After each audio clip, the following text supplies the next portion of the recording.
오늘 함께 나누실 말씀은 창세기 15장 5절에서 6절 말씀을 중심으로 해서 제목이 장막에서 나와 하늘을 보라입니다. 장막에서 나와 하늘을 보라.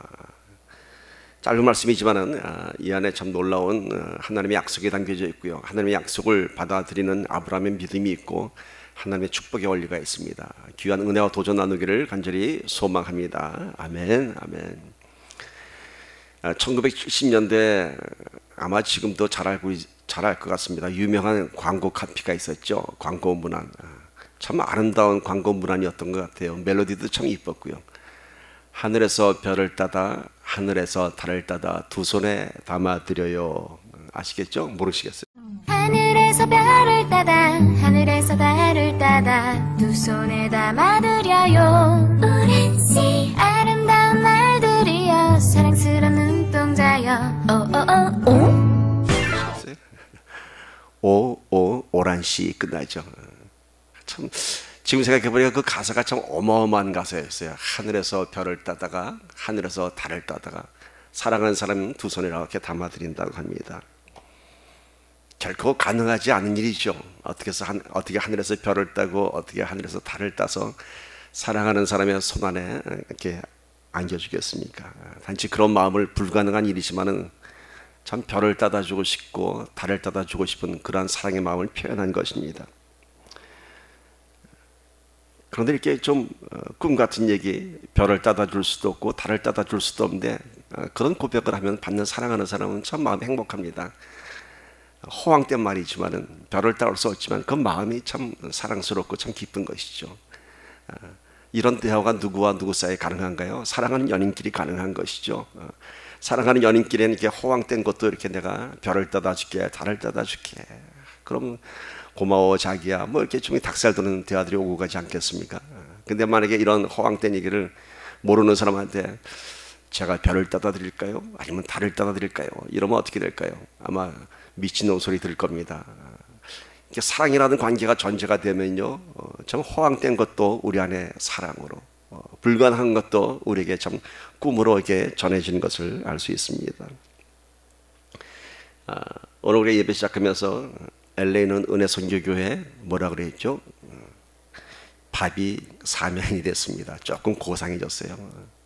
LA는 은혜 선교교회 사명이다, 밥이다. 2주 전에 우리가 이 구호를 외쳤을 때 저는 여러분들의 반응에 참 놀랐습니다. 저는 사실 이런 거 잘 못하는 사람이기 때문에 좀 강요된 뭐 이런 외침 이런 거를 좀 부담스러워 했는데 저보다도 여러분이 참 얼굴 가운데 좀 환하게 빛났고 기뻐하는 모습을 볼 수 있었습니다. 마치 하늘에서 별을 따다 달을 따다 주겠다는 그런 마음을 이해하는 것처럼 뉴욕 정 목사님의 그런 축복의 말씀이 우리에게 위로가 되는지 아니면은 정말로 도전이 되었는지 모르겠지만 사명이 되었는지 모르겠지만 분명 우리는 기쁜 마음으로 외쳤습니다. 그래서 오늘은 그 밥이라는 말에서 사명까지 좀 더 업그레이드 시켰습니다. 그런데 과연 이 외침이 우리의 꿈일까요? 아니면 그냥 위로해서 끝나고 말까요? 아주 오래전 이렇게 밤하늘을 보면서 이렇게 참 꿈 같은 얘기를 하나님께서 아브라함에게 해주셨습니다. 하늘에서 별 하나, 달 하나 따다 주는 정도가 아니라 75살이 되도록 자식이 없던 아브라함에게 내가 하늘의 별처럼 많은 자손을 주겠다, 이렇게 하나님이 말씀하십니다. 그리고 또 아브라함은 또 그것을 믿는 모습을 볼 수 있습니다. 오늘 본문 말씀 창세기 15장 5절에서 6절 말씀을 제가 앞에 나눈 이런 배경을 한번 봅시다. 정말 하늘에서 별을 따다주고 달을 따주겠다는 그 사랑하는 마음, 그것보다 더 놀라운 하나님의 약속의 말씀인 것입니다. 자, 한 마음으로 읽어봅시다. 시작. 그를 이끌고 밖으로 나가 이르시되 하늘을 우러러 뭇별을 셀 수 있나 보라. 또 그에게 이르시되 내 자손이 이와 같으리라. 아브라함이 여호와를 믿으니 여호와께서 이를 그의 의로 여기시고. 자, 하나님께서 75세 되도록 자식이 없던 아브라함에게 장막을 끌고 나와서 일로 나와봐, 밤하늘을 좀 봐라. 그 무별이 얼마나 많으니 그 별을 세워봐라. 그러면서 내가 저 별만큼 너에게 자손을 그렇게 주리라 얘기합니다. 근데 이 아브라함의 입장에서 보면요, 아브라함 입장에서 보면은 참 어찌 보면은 상식을 초월한 얘기죠. 아니 75살이 되도록 자식이 없었는데 하나님께서 이제 하나도 아니고 둘도 아니고 하늘의 별처럼 많은 자손을 주겠다고 하니까 참 허황되고 황당한 얘기처럼 들립니다. 어쩌면은 LA는 은혜선교교의 밥이다라고 하는 우리 외침보다 더 황당할 수도 있습니다. 도저히 상식적으로 가능하지 않은 일이죠. 75살 된 노인한테 하나둘도 아니고 내가 귀한 아들 하나 줄게, 뭐 이게 아니라 하늘의 별처럼 많은 자손을 주겠다고 합니다. LA가 은혜선교교의 밥이 되는 것은요, 그래도 여러분 전혀 불가능한 것은 아닙니다. 믿으십니까? 아멘. 정 안 되면은 밥그릇에다가 LA 써놓고 밥 먹으면 되잖아요. LA는 우리 밥이죠. 그렇게 되면은. 아니면 밥에다가 우리의 사명 딱 쓰고 LA는 우리의 사명 쓰고 먹으면 되지 않습니까? 그런데 그렇게 허황되고 상식적이지 않고 불가능하다고 생각하는 하나님의 그러한 약속을 아브라함은 어떻게 했다고요? 믿었습니다. 아브라함은 믿었고 하나님께서는 이 약속을 지키셔서 믿음의 조상이 되게 하셨고 하늘의 별처럼 바다의 모래알처럼 많은 자손을 주셨습니다. 자, 아브라함이 어떻게 하나님의 축복의 말씀을 받는지 깊이 들여다보면 오늘 우리가 이 약속의 주인공이 될 수 있을 줄 믿습니다. 한번 봅시다. 말씀의 배경을 한번 봅시다. 당시 아브라함은요, 굉장히 큰 부자가 되었을 때입니다. 굉장히 큰 부자가 되었습니다. 하나님 말씀에 순종해서 자기 살던 땅 갈대아 우르를 떠나서 하란 땅을 거쳐서 가나안 땅에 들어가서 심한 가뭄 때문에 잠시 애굽 땅에 좀 피난 간 적도 있었지만은 지금 아브라함은 거부가 됐습니다. 상당한 부자가 됐습니다. 모든 것을 다 축복받은 아브라함입니다. 그런데 한 가지 부족한 것이 있다면 그에게 자식이 없다는 것입니다. 그리고 오늘 25장 그 앞에 13장 보면요, 더구나 아브라함은 자식이 없어서 자식처럼 사랑하던 자기 조카 롯을 보내고 난 뒤에 하나님이 찾아오셨습니다. 아브라함이 얼마나 큰 부자였는지 롯을 보내면서 네가 갖고 싶은 땅, 네가 갖고 싶은 재산 다 나눠주는 것을 볼 수 있습니다. 그만큼 자식처럼 사랑했던 롯이었습니다. 또 아낌없이 줄 수 있는 만큼 아브라함은 큰 부자였습니다. 이렇게 아브라함은 조카 롯을 보내고 많은 것을 나눠줬지만은 그 마음 가운데는 아마 참 많이 우울했을 것입니다. 이것이 오늘 하나님께서 아브라함을 찾아오는 그 배경입니다. 아브라함이 내가 큰 부자가 됐지만은 큰 땅도 갖고 많은 양과 낙타와 많은 동물들을 같이 육축을 가졌지만은 조카 롯에게 다 주고 네가 원하는 땅을 가서 네가 가져라 하면서 굉장히 우울했을 때입니다. 그때 하나님께서 찾아오셔서 이렇게 장막을 데리고 나가서 밤하늘의 별을 보라 이렇게 얘기합니다. 이때 아브라함은 그를 찾아오신 하나님께 그 약속의 말씀을 받기 이전에 이렇게 푸념을 합니다. 하나님께 찾아오셨는데 먼저 하나님의 약속의 말씀을 받기 이전에 먼저 이런 불평을 합니다. 보세요. 15장 2절에서 3절 보도록 합시다. 아브라함이 이르되 주 여호와여 무엇을 내게 주시려 하나이까? 나는 자식이 없사오니 나의 상속자는 이 다메섹 사람 엘리에셀이니이다. 아브라함이 또 이르되 주께서 내게 씨를 주지 아니하셨으니 내 집에서 길린 자가 내 상속자가 될 것이니이다. 자, 아브라함이 뭐라 했죠? 주 여호와여 무엇을 내게 주시려 하나이까? 이 말 안에는 뭐가 있죠? 난 부족한 게 없는데 또 뭘 주시려고 합니까? 참 하나님이 저를 많이 축복하셔서 참 물질로는 부족한 것 없이 가졌는데 뭘 또 주시려고 이렇습니까? 얘기합니다. 근데 그 불평을 내려놓습니다. 근데 하나님 내가 없는 게 있죠. 내게 자식을 주시지 않으셨습니다. 오늘 말씀 보면 분명히 이렇게 얘기합니다. 나는 자식이 없사오니. 근데 그 뒤에 보면은 아브라함이 또 이래 주께서 내게 씨를 주지 아니하셨으니 이렇게 얘기합니다. 아브라함은 자식도 하나님이 주셔야 하는데 하나님이 나에게 그 자식을 허락하지 않았다고 은근히 불평을 늘어놓습니다. 근데 이 안에는 조금 더 들여다보면요, 아브라함이 하나님에 대한 믿음이 있습니다. 모든 것이 다 하나님께로부터 오는 것임을 아브라함은 믿고 있었습니다. 내가 갖고 있는 모든 이 재산과 모든 이 부유한 것도 하나님이 주셨습니다. 근데 자식이 없는 게 내 탓이 아니라, 내가 자식을 못 만든 것이 아니라 하나님께서 안 주셨습니다. 이렇게 얘기합니다. 내 탓이 아니라 누구 탓이요? 하나님이 안 주셨어요. 하나님께 불평하지만은 그 마음 가운데는 또 하나님을 온전히 믿는, 모든 것이 하나님께로부터 오는 것임을 고백하는 아브라함의 믿음이 있습니다. 그리고 이제 이렇게 나에게 많은 것을 주셨는데 또 뭘 주시려고 합니까? 그 얘기죠. 그러면서 이제 불평을 늘어놓는 거예요. 뭐 더 필요 없죠. 이젠 근데 하나님이 나한테 이렇게 많은 걸 주셨는데 나한테 자식이 없으니까 이 재산마저도 내가 누구한테 물려주겠습니까? 자식이 없는데. 조카 로또 다 보냈고요. 이제 내가 물려줄 사람이라고는 그래도 내 평생 같이 한 내 종 엘리에셀밖에 없나이다. 내 상속자는. 근데 이 엘리에셀은 누구냐면 다메섹 사람 이방인이죠. 그러니까 하나님이 다 나한테 주셨는데 내가 이 많은 재산을 하나님이 나한테 상속자, 나한테 자손을 주지 않았기 때문에 이 많은 걸요 하나님 내가 이제 이방인한테 줄 거예요 라고 이렇게 불평하는 겁니다. 여기 나온 엘리에셀이 누구냐면은 성경학자는 얘기합니다. 후에 이삭의 배필을 찾으러 가는 늙은 종 나오죠. 그 늙은 종이 이 엘리에셀이라고 이제 추정을 하고 있습니다. 그러니까 이 참 충성된 늙은 종이었죠. 그러니까 아브라함이 그 많은 재산을 이제는 내가 자식이 없으니까 늙은 종 엘리에셀에게밖에 줄 수 없습니다라고 하나님께 이제 불평하는 겁니다. 왜 나한테 자식을 안 줬냐고.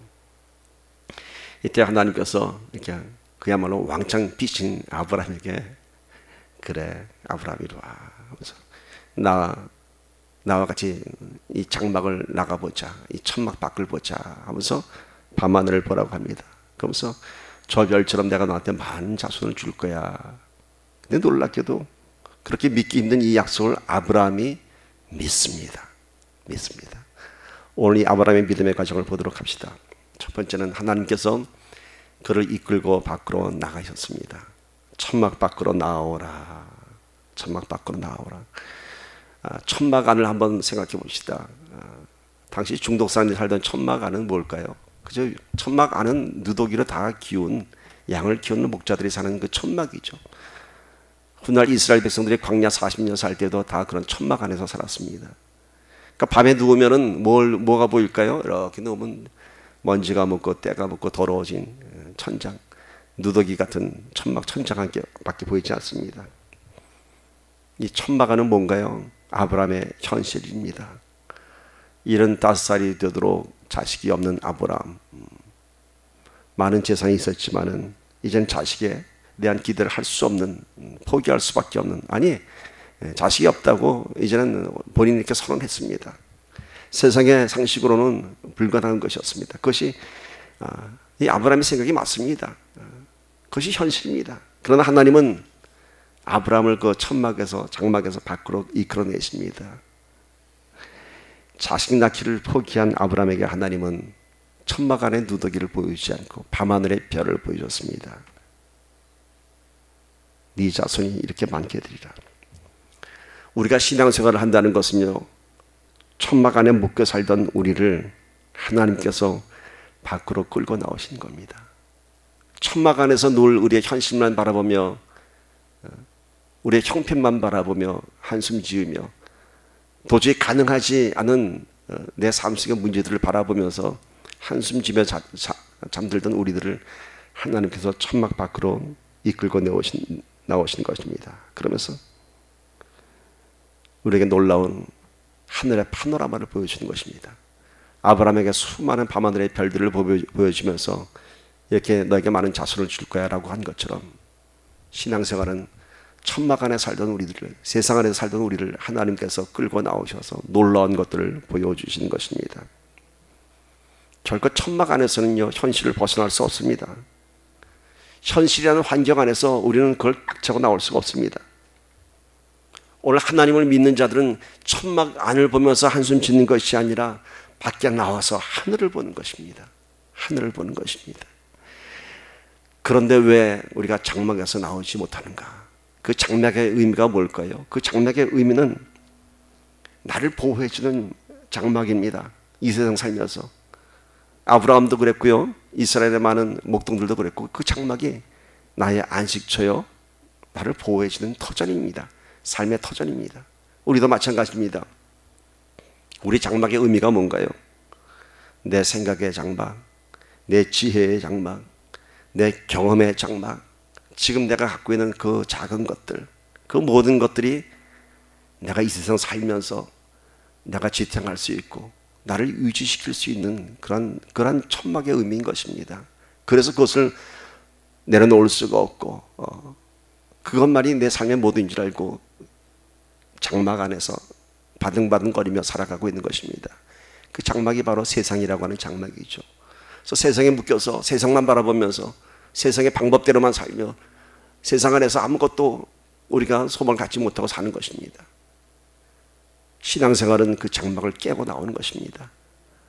밖을 나와서 밤하늘을 봤던 아브라함처럼 놀라운 하나님의 권능을 보는 것입니다. 독일의 신학자 칼 바스는요, 아마 이 성경 구절을 보고 그런 예를 들었는지 모르겠지만은 창고 속의 사람들이라는 그런 책 안에, 자기가 쓴 책 안에 그런 예언을 들었습니다.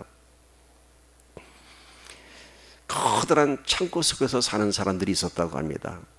어마어마하게 큰 창고입니다. 근데 그 창고는 출입구가 없고 바깥을 볼 수 있는 유일한 창문이 하나 있었다고 합니다. 이 창고 건물 안에는요, 모든 것이 다 그 안에서 가능합니다. 먹고 살 수 있고 살아가는 데 있어서 필요한 모든 것을 다 그 안에서 조달받을 수 있습니다. 사람들은 창문 밖을 보지 않았습니다. 그래서 창문에는 늘 한 번도 닦은 적이 없는 이 창문은 더러운 때로 덮였고요, 바깥을 볼 수 없었습니다. 그 창고는 그들이 사는 모든 세상의 전부였고 창문 밖에는 관심이 없었습니다. 그런데 어느 날 호기심 많은 한 아이가 사다리를 갖고 올라가서 그 창문을 긁어봅니다. 덕지덕지 앉은 때를 다 벗겨봅니다. 무엇을 보았을까요? 놀라운 것을 봤습니다. 창밖을 봤더니 창고 안에서 보지 못하던 하늘이 있었고 땅이 있었고 구름이 있었고 꽃이 있었고 나무가 있었고 날아다니는 새들이 있었습니다. 아이가 사다리에서 내려서 놀랍게 얘기합니다. 저 창밖을 보니까요, 놀라운 것이 있어요. 놀라운 것이 있어요. 그런데 이 창고 안의 사람들은 그 아이의 말에 전혀 관심을 갖지 않습니다. 창고만이 그들의 세상이었기 때문인 것입니다. 이 예화가 바로 우리들의 모습을 의미하고 있습니다. 하나님 모르던 우리가 그렇게 큰 창고 안에서 살던 그런 사람들과 같았습니다. 놀라운 세상, 영원한 세상을 볼 수 있는 유일한 창문인 예수를 모른 채 그렇게 창고 안에서 발버둥 치면서 세상의 장막 안에서 살아왔습니다. 오늘 우리는 세상의 장막 안에서 나와야 합니다. 내 생각과 지혜와 상식과 세상의 모든 관습을 깨고 밖으로 나와서 하늘을 봐야 됩니다. 놀라운 하나님 나라를 볼 수 있어야 합니다. 그런데 사람들은 오직 장막 안에서, 그 장막 안에서 모든 문제를 해결하려고 합니다. 심지어 그 장막 안에서 신음하면서 죽어가면서도, 그 안에 아무런 방법이 없는 것을 알면서도 나오지를 못하고 그 장막 안에서 어떻게 해보려고 발버둥 치고 있는 것입니다. 그것이 세상 사람들의 모습 아닙니까? 우리 믿는 사람들이 그들에게 가서, 아니야, 저 창밖을 내다봐. 그 아이가 어느 날 문을 부수고 나갔을 때 놀라운 것을 경험하는 것처럼 지금 그 장막 안에서, 이 세상 안에서 네가 죽게 되었다고, 이제는 아무런 소망이 없다고 하지만은 좀 깨뜨리고 나와봐. 내가 믿는 예수를 좀 믿어봐. 이게 우리의 심정 아니겠습니까? 그런데도 믿지 않는 사람들이 얼마나 많이 있습니까? 이것이 성경의 민수기에 똑같은 사건이 기록되어 있습니다. 민수기 21장 7절 9절 봅시다. 모세가 백성을 위하여 기도하며 여호와께서 모세에게 이르시되 불뱀을 만들어 장대 위에 달아 물린 자마다 그것을 보며 살리라. 모세가 노뱀을 만들어 장대 위에 장대 위에 달아 뱀에게 물린 자마다 노뱀을 쳐다본 즉 살더라. 자, 사람들이 불뱀에 물려서 죽게 되었습니다. 그때 모세가 이 백성들을 위해서 기도를 합니다. 물론 백성들의 죄 때문에 하나님이 불뱀을 내렸죠. 그때 하나님께서 뭐라고 얘기했죠? 불뱀을 만들어서 장대에 높이 달아서 그 불뱀을 보는 자마다 살아나리라. 그래서 모세가 노수로 뱀을 만들어서 장대에 높이 달아서 그 노뱀을 봐라. 그럼 살리라. 그런데요, 얼마나 사람들이 완악한지, 그 천막에서 요만큼 천막을 꼭 이렇게 보기만 해도 살 텐데 그걸 안 봐요. 왜? 그런 유치한 짓이 어디 있어. 아니, 노뱀 본다고 산다고 웃기는 소리 하지 마. 이것이 오늘 복음을 거부하는 세상 사람들의 모습이죠. 예수 믿는다고 뭐가 된다고, 영원히 산다고 웃기는 소리 하지 마. 그러나 그 장막을 걷고 그래서 나와서 노뱀을 본 사람들은 살았습니다. 우리의 장막 안에서 나와야 됩니다. 나와서 보면 깨닫게 됩니다.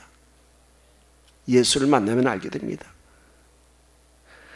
우물한 개구리의 이야기가 무엇인지 압니다. 나와보면 압니다. 오늘 우리는 그것을 다 경험한 사람들 아닙니까? 예수를 믿으면 얼마나 놀라운 세상이 내 앞에 펼쳐져 있는지. 우리 70년대에 또 그런 노래가 있었죠. 장막을 걷어라 너의 좁은 눈으로 이 세상을 떠보자. 한대수라고 하는 가수가 불렀던 장막을 걷어라, 이런 노래 기억나시죠? 나중에 양희원도 불렀는데, 이 노래 가사 내용이 뭐냐면 세상의 관습과 제한에서 벗어난 히피의 자유 사상을 노래한 가사입니다. 당시 70년대 히피 문화가 들어왔을 때 한대수라는 가수가 머리를 이만큼 길러서 이 노래를 불렀습니다. 장막을 걷어라. 너희 살던 그런 세상의 관습, 그런 제한되고 다 벗어버리고 나처럼 머리도 기르고 스레빠 입고 다니고 청바지 입고 다니고 좀 자유롭게 살아. 이것이 그 노래 가사 내용이었습니다. 그는 어렴풋이 세상의 장막이 무엇인지 알았지만 진정한 행복의 진리는 알지 못했습니다. 히피까지만 알았던 것이죠. 오늘 우리는 그런 영적인 세상을 볼 수 있는 진정한 자유함, 진정한 진리를 볼 수 있는 믿음의 사람이 된 것을 감사함으로 고백해야 될 줄 믿습니다. 이제는 현실과 환경이라는 한계를 벗어나서 나를 보지 말고, 환경을 보지 말고, 꽉 막힌 창고와도 같은 내 삶의 한계를 보지 말고 하늘을 바라보며 소망의 꿈을 갖기를 바랍니다. 하나님의 꿈을 보는 자는, 하나님의 하늘을 보는 자는 하나님의 권능을 체험할 수 있습니다. 두 번째는요, 장막에서 나왔으면요, 하늘을 쳐다봐야 됩니다. 하늘을 쳐다봐야 됩니다. 천막 밖으로 나왔으면 그 놀라운 세상을 봐야 됩니다.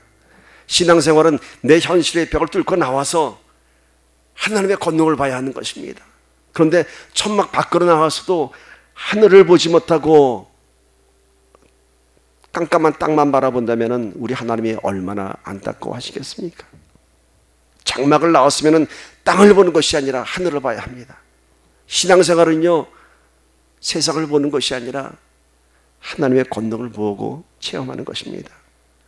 밤하늘의 별을 보고 하나님의 약속을 믿었던 아브라함처럼 하나님의 약속의 말씀들이 담겨진 성경을 보면 읽을 때마다 그것이 우리 안에 뜨거운 열정이 되어야 하는 것입니다. 하늘을 보고 믿었던 아브라함처럼. 그런데 여전히 세상에 묶여 살고 있다면 그것은 장막을 나와서도 하늘을 보지 못하고, 왜 이렇게 어두워? 왜 이렇게 어두워? 차라리 장막 안이 더 낫겠다라고 장막 안으로 들어가는 사람과 마찬가지입니다. 그렇죠. 장막을 나와서 하늘을 보지 못하고 어두운 숲속만 본다면 장막 안이 더 밝겠죠. 장막 안에는 등불도 있고 촛불도 있겠죠. 그래서 신앙생활을 시작했지만은 참된 기쁨을 경험하지 못하고 하나님의 권능을 경험하지 못한 사람들은요, 신앙생활 재미없어, 지루해, 따분해, 돌아가는 겁니다. 왜일까요? 하나님의 권능, 하늘의 별들을 보여주며 약속했던 하나님의 그 약속의 말씀들을 믿지 못하기 때문인 것입니다. 우리가 어떤 물질을 잠시 동안 쳐다보면 우리 눈에는 잔영이라고 하는 것이 남아 있습니다. 무슨 말씀인지 아시겠죠? 한 물질을 보다가 시선을 옮기면 그 물체의 잔영이 그 다음 물체에 이렇게 오버랩됩니다. 영화의 원리가 그거죠. 짧은 시간에 필름을 이렇게 빨리 지내면서 그 앞장면이 그 뒷장면이 자꾸 오버랩되면서 동작으로 보여지는 것이죠. 우리 안에 망막에 그 잔영이 남아있기 때문인 것입니다. 오늘 우리가 믿음이 연약하면요, 세상의 잔영, 장막 안의 잔영들이 하늘을 가립니다. 신앙생활 하지만은 내가 세상에 묶여 있으면, 세상에 보던 것들만 보고 있으면요, 예배 자리에 나와서도 그 잔영이 거룩한 통로를 막아버립니다. 세상의 생각, 세상의 관습, 이런 것들이 하나님의 믿음의 말씀들을 가려버리고 맙니다. 세상의 상식에 더 맞는 것 같고요, 하나님의 말씀은 좀 호황된 것 같습니다. 거꾸로 오늘 우리가 하늘만 바라보며 살면, 하나님의 약속의 말씀만 보고 살면은 그 영적인 잔영이 세상에서도 나갈 때 그것을 덮어버리는 것입니다. 그래서 세상에 나가서 어려운 문제를 보고 염려와 근심이 찾아와도 내 영적인 잔영, 하나님의 권능을 받던 내 그 믿음, 하늘의 별을 바라봤던 아브라함 믿음처럼 그것이 내 안에 남아있다면은 세상의 모든 장막들을 믿음으로 덮어버릴 수 있는 것입니다. 밤하늘의 잔영이 뭔가요? 아브라함은 평생 동안 그 밤하늘의 별들이 그 마음속에 남아져 있었을 것입니다. 하나님의 약속의 말씀들이죠. 하나님의 약속의 말씀을 붙잡고 살면 세상이라는 장막 안에서도 어둠을 보지 않고 하나님의 약속을 붙잡고 빛을 보며 살 수 있습니다. 저도 하나님께서 제가 주의종으로 콜링받을 때 보여주던 그 그림이 있습니다. 그것이 늘 저를 붙잡아주고 있습니다. 그 잔영이, 나에게 보여주던 그 잔영이. 여러분도 그 하나님이 보여주시는 그 그림을 붙잡으십시오. 하나님께서 보여주시는 꿈이 있고 소망이 있을 것입니다. 그것이 한순간 지나가는 것이 아니라 내가 그걸 붙잡으면 그것이 내가 잔영이 됩니다. 오늘 우리가 LA는 은혜 선교교회 사명이다라고 외친 그것이 외침으로 끝나는 것이 아니라 우리 안에 영적인 잔영으로 남아있다면 우리 사명에 불이 붙을 줄 믿습니다. 이제 세 번째, 하나님께서 뭐라고 했죠? 장막을 끌고 나와서 두 번째 하늘을 봐라. 세 번째는 이렇게 말씀하십니다. 네가 한번 별을 세워보아라. 15장 5절 함께 읽습니다. 시작. 그를 이끌고 밖으로 나가 이르시되 하늘을 우러러 무별을 셀 수 있나 봐라. 하늘을 보여주시면서, 수많은 별들을 보여주시면서, 아브라함 네가 저 별을 셀 수 있나 봐라. 여러분, 별을 다 셀 수 있나요? 수많은 별을 볼 수 있지만은 별을 다 셀 수 있을까요? 어렸을 적에 저희는 여름에 마당에 누워서 별 하나 나 하나 별둘 나둘 하다가 잠들던 생각이 납니다. 뭐 별 27가지 난 것 같아요. 뭐 별 하나 나 하나 하다가 그냥 잠든 것 같아요. 그만큼 저희 어렸을 때는 밤하늘의 별이 참 반짝반짝 많이 빛났습니다. 아무나 아브라함 때는 그보다 더 많은 별들이 빛났겠죠. 별들이 더 많았던 것이 아니라 그 별을 가리는 공해가 없었기 때문에 더 많은 별들을 볼 수 있었겠죠. 그 별들을 셀 수 있나? 그 별들이 다 내가 지은 거야 얘기합니다. 네가 그 별을 셀 수 없는 것처럼 너는 나를 알 수 없고, 네가 그 별을 셀 수 없는 것처럼 나의 권능은 이렇게 무한한 것이고, 네가 그 별을 셀 수 없는 것처럼 나의 약속은 헤아릴 수 없는 것이다.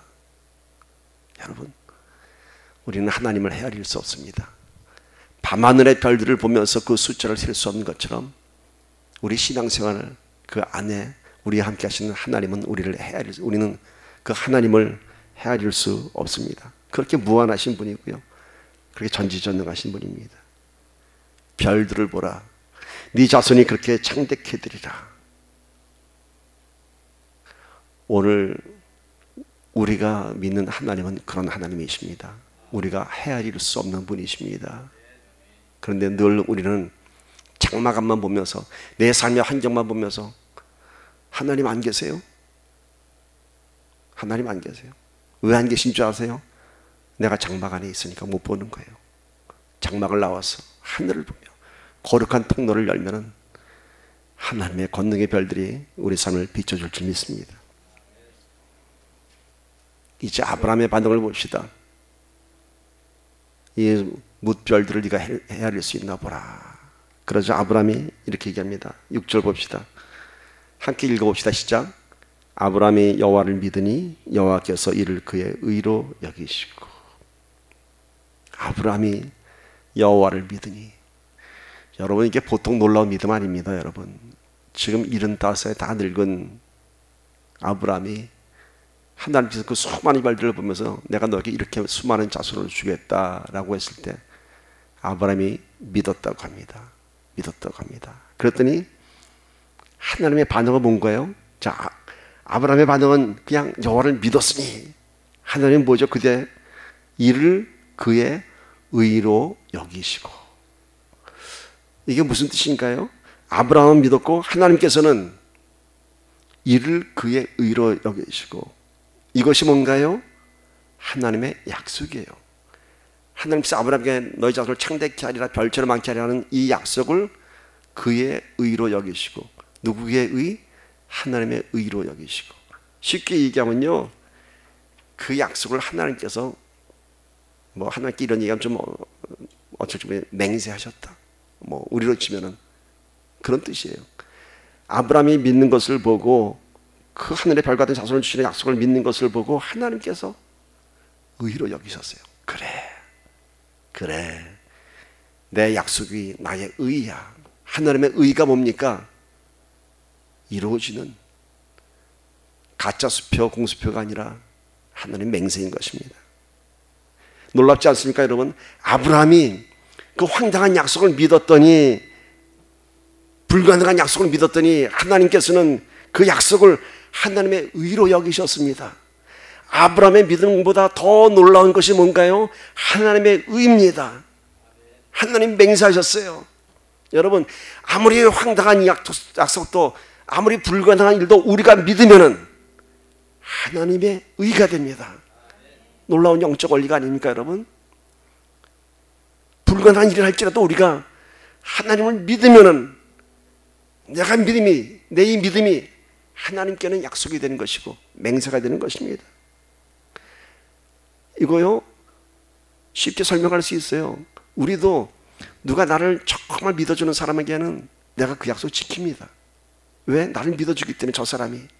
더 쉽게 얘기할까요? 우리가 어린 아이들하고 약속을 하잖아요. 우리 그 약속 꼭 지켜야죠. 왜? 아이들은 우리를 꼭 믿어줘요. 꼭 믿어줘요. 누가 우리를 믿어주나요? 어린아이 같은 심령이 우리를 믿어주죠. 그래서 우리가 나를 믿어주는 그 사람이 꼭 약속을 지켜주지 않습니까? 마찬가지로 하나님은 허황된 약속 같고 불가능한 약속 같지만 아브라함이 믿으니까 그것을 그의 의로 여기셨다고 합니다. 오늘 우리는 어떤 시대에 살고 있습니까? 약속이 지켜지지 않는 시대, 약속을 믿지 못하는 시대에 살고 있습니다. 어떤 모임에 갔더니 식사를 하는데 어떤 장로님이 나오셔서 식사 기도를 하셨어요. 근데 식사를 하는데 앞에 있는 집사님이 또 식사 기도를 해서 옆에 있는 사람이 식사 기도 했잖아. 그랬더니 뭐라고 한지 아세요? 요즘 남의 기도 믿을 수가 있어야지. 그런 시대를 살고 있습니다. 그래도 우리 아이들은 우리 약속을 다 믿어요. 왜냐하면 아이들은 아직 불신한 걸 경험하지 않았기 때문에 아이들은 아빠가 하는 약속, 엄마가 하는 약속을 다 믿습니다. 그러다가 아빠, 엄마가 약속을 막 부도수표를 남발하면 그때부터 아이들이 불신이 들어옵니다.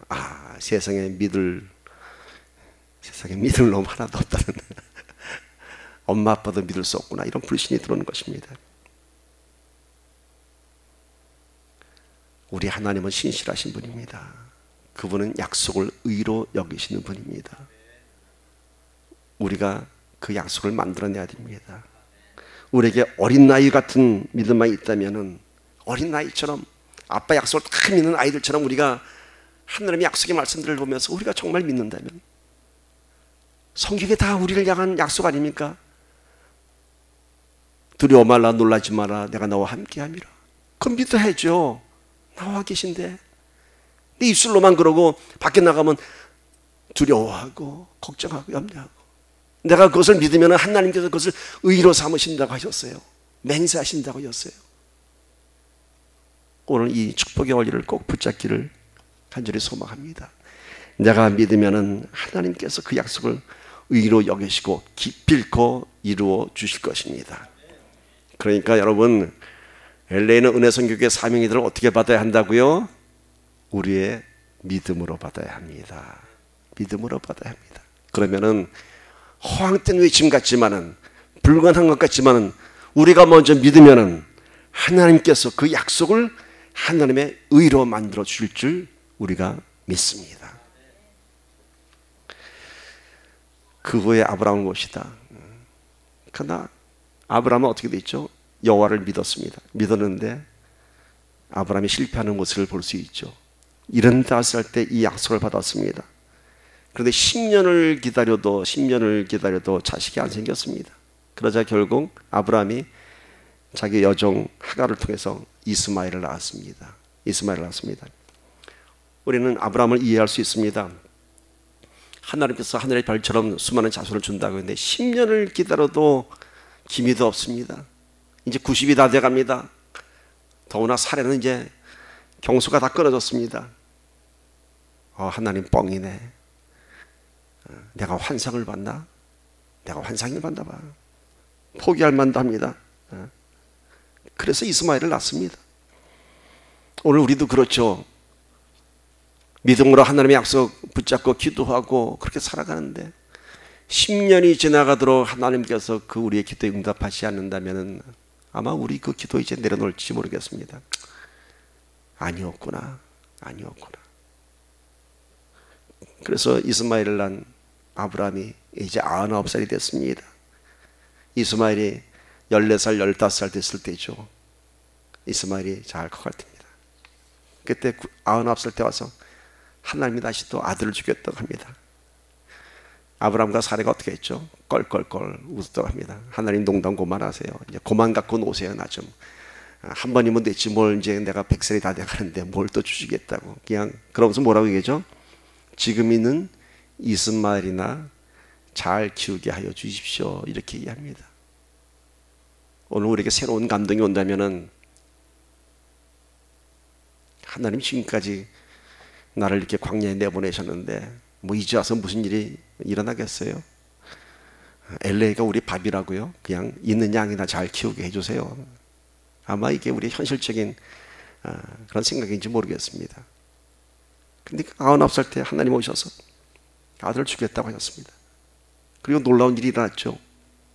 그 다음에 100세 이삭을 낳았습니다. 왜 하나님은 진작에 주시지 않으셨을까요? 75살에 약속했을 때 그 다음에 이삭을 낳게 하셨으면 아브라함이 실수도 하지 않고 불순종의 자손들인 이스마엘이 태어나지도 않았을 텐데 왜 하나님께서는 100살이 돼서야 아들을 줬을까요? 자, 85살에 아브라함이 이스마엘을 낳았습니다. 그건 뭘 의미할까요? 그때까지 아브라함은 자식을 낳을 수 있는 건강이 있었습니다. 그럼 만약에 하나님께서 75살에 아들을 줬다고 하면은 어떻게 생각할까요? 처음에는 하나님께서 75년 동안 자식이 없던 나에게 태의 문을 열으셨고 귀한 아들을 주었다고 찬양하겠지만은 가만히 지나다 보면은 내가 만들었네. 내가 지금 아들을 만들 만한 힘이 있네. 이러면서 하나님의 영광이 가려지는 것입니다. 하나님의 약속의 말씀은요, 내 안의 가능성이 완전히 사라졌을 때에 이루어집니다. 내가 할 수 없을 때. 왜? 행여나 내가 했다고 할까봐, 행여나 하나님의 영광이 가려질까봐 도저히 불가능한 상황이 됐을 때 하나님께서는 응답하십니다. 하나님께서 99살에 찾아오신 것은 뭡니까? 75살에 꿈을 지었고 하늘을 보이셨고 99살이 뭔가요? 이제 너의 모든 것이 끝났을 때에 사례도 경수가 끊어주고 네가 아무것도 할 수 없다고 할 그때에 이제 내가 하겠다. 이제 내가 아들을 주겠다 말씀하는 것입니다. 뭔가요? 아브라함에게 하나님께서 하시던 그 믿음을 보여주기 위한 것인 것입니다. 하나님은 오늘 우리의 기도에 지금 응답하지 않는 것이 아니라 우리의 인내를 요구하시는 것이 아니라 우리에게 참된 믿음의 열매를 주시기 위한 것입니다. 어떤 믿음? 내가 한 것이 아닌 하나님께서 하신 것임을 우리가 깨닫게 하고 그러한 믿음을 갖게 하시기 위한 것입니다. 아브라함이 99살 됐을 때 드디어 하나님께서 그 아들을 주셨습니다. 고린도후서 4장 7절 보면 이런 말씀이 있습니다. 함께 읽읍시다. 시작. 우리가 이 보배를 질그릇에 가졌으니 이는 심히 큰 능력은 하나님께 있고 우리에게 있지 아니함을 알게 하려 함이라. 창세기 말씀마다 왜 갑자기 이 말씀이 옮겨졌을까요?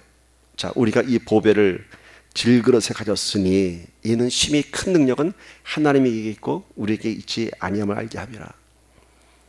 여러분, 이게 보석 가게에 가면은 보석을 어디다 이렇게 진열하나요? 보석함에다가 보석을 꽂았는데 그 보석함이 다 바탕이 뭔가요? 되게 보면 검은색 주단이나 아니면 퍼플 자색 주단에다가 이렇게 보석을 꽂죠. 왜 그럴까요?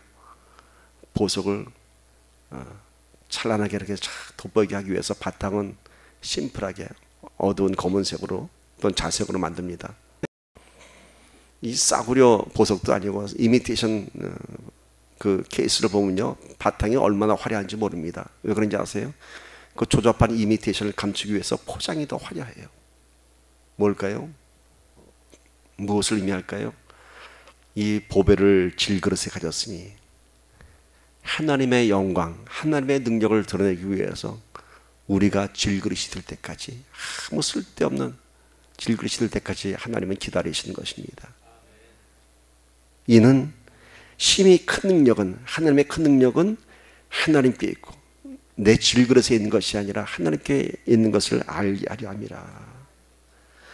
오늘 우리의 형편이 아무것도 기대할 수 없는 꿈이 다 깨진 상황이라면 비로소 그때 큰 능력, 하나님의 보배가 우리 질그릇 안에 놀랍게 담겨질 줄 믿습니다. 신앙은 나를 질그릇으로 만드는 것입니다. 다 늙어서 애를 알 수 없는 아브라함, 다 늙어 빠진 아브라함, 오늘 우리가 그렇게 갈기갈기 찢겨지고 상한 심령이 되었다면 우리 하나님께서 우리에게 보배를 담아줄 것입니다. 나를 깨뜨리고 부수어 다시 질그릇을 만들 때 그때 하나님의 보배를 담을 수 있습니다.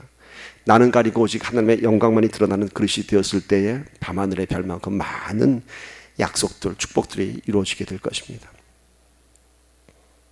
LA는 은혜선교회 사명입니다. 아멘. 이 약속을 믿읍시다. 그리고 우리가 질그릇이 될 때까지 깨어지고 낮아집시다. 하나님께서 하실 수 있도록. 오늘 말씀 정리합니다. 우리 한번 말씀을 다시 한번 정리해 봅시다. 아브라함은 심히 큰 부자가 되었습니다. 그러나 단지 자식이 없었습니다. 하나님께 불평하는 아브라함에게 하나님은 그를 끌고 장막 밖으로 나오셨습니다. 그리고 하늘을 보이셨습니다. 오늘 우리의 믿음의 울타리를 벗어나십시오. 세상이라고 하는 장막, 현실과 환경에 묶이지 말고 그 틀을 깨고 나와서 하나님의 약속, 하나님의 권능을 보이십시오. 하늘을 보십시오. 천막 안을 보지 않고 하늘을 보면은 믿음의 잔영, 거룩한 권능이 우리의 삶의 현실을 덮어줄 것입니다. 우리가 무엇을 볼 것입니까? 세상을 보다 나오면은 여기서도 세상 것들이 우리의 마음을 덮습니다. 그러나 우리가 거룩한 하나님의 권능만, 약속의 말씀만 보고 있으면 세상에 나가서도 하나님의 권능이 세상을 덮어줄 것입니다. 밤하늘의 별만큼 많은 하나님의 약속의 말씀들이 우리가 갖고 있는 성경 안에 있습니다. 틀림없이 이루어지는 약속입니다. 내가 그것을 믿을 때, 허황된 얘기가 있고 불가능한 일 같지만은 상식적이지 않은 일이지만 내가 믿으면은 그것을 하나님께서 의로 만드십니다. 내 안에 모든 가능성을 포기할 때 하나님께서 이루어 주십니다. 내가 아닌 하나님의 영광만을 위해서 살아가십시다.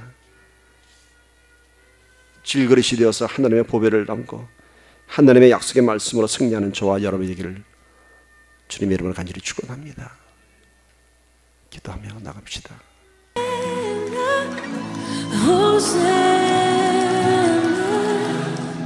Hosanna in the highest.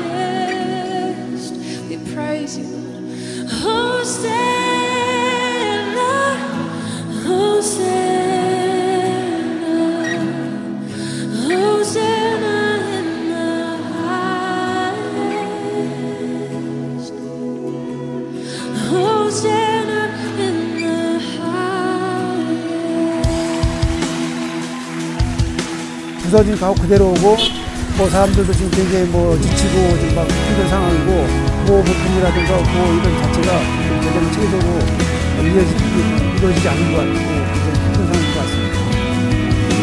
You never have to way of money.